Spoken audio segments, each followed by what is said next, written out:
नीली आंखों वाली रे, मीठ मीठ कोयली सही बातों वाली।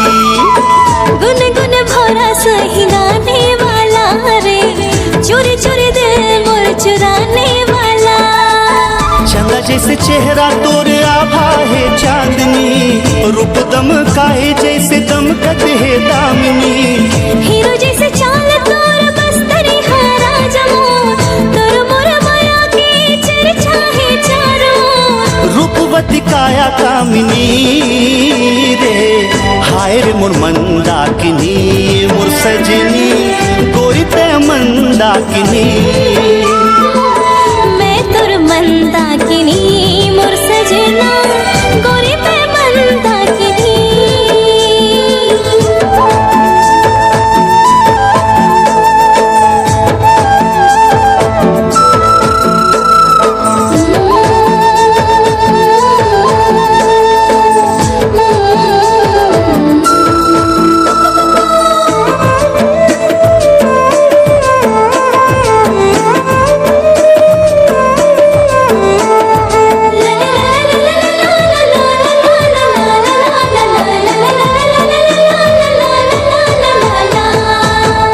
नजर देखियो तो लाखोगे मोर दिल, पहली नजर देखियो तो लाखोगे मोर दिल।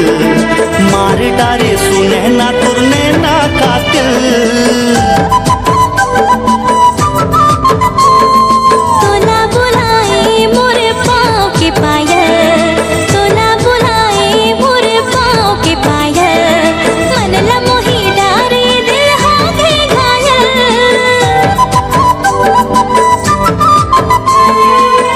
लग जा गले से खिल जा मोर कुमुदिनी, मोला तोर घर के बना ले अर्धांगिनी।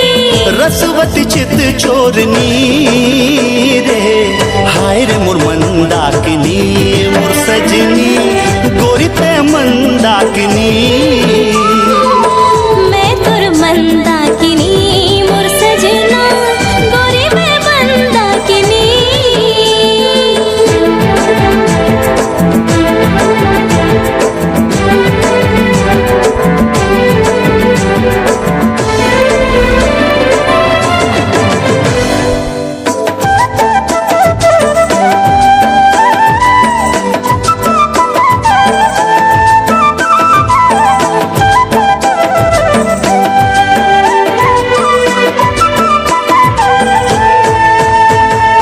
अंग अंग मोर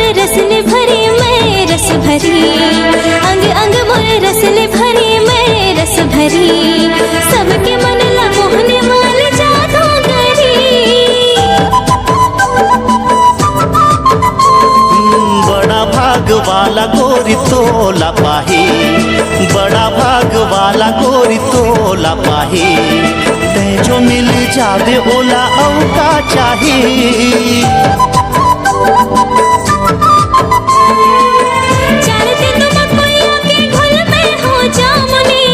डोंगरी मा झूला हूँ कदम झूल रे कदम बिनी, सोमरसी शोक संखिनी रे, हाय रे मोर मंदाकिनी मोर सजनी, गोरी ते मंदाकिनी। मैं तोर मंदाकिनी मोर सजना, गोरी मैं मंदाकिनी। हाय रे मोर मंदाकिनी मोर सजनी, गोरी ते मंदाकिनी।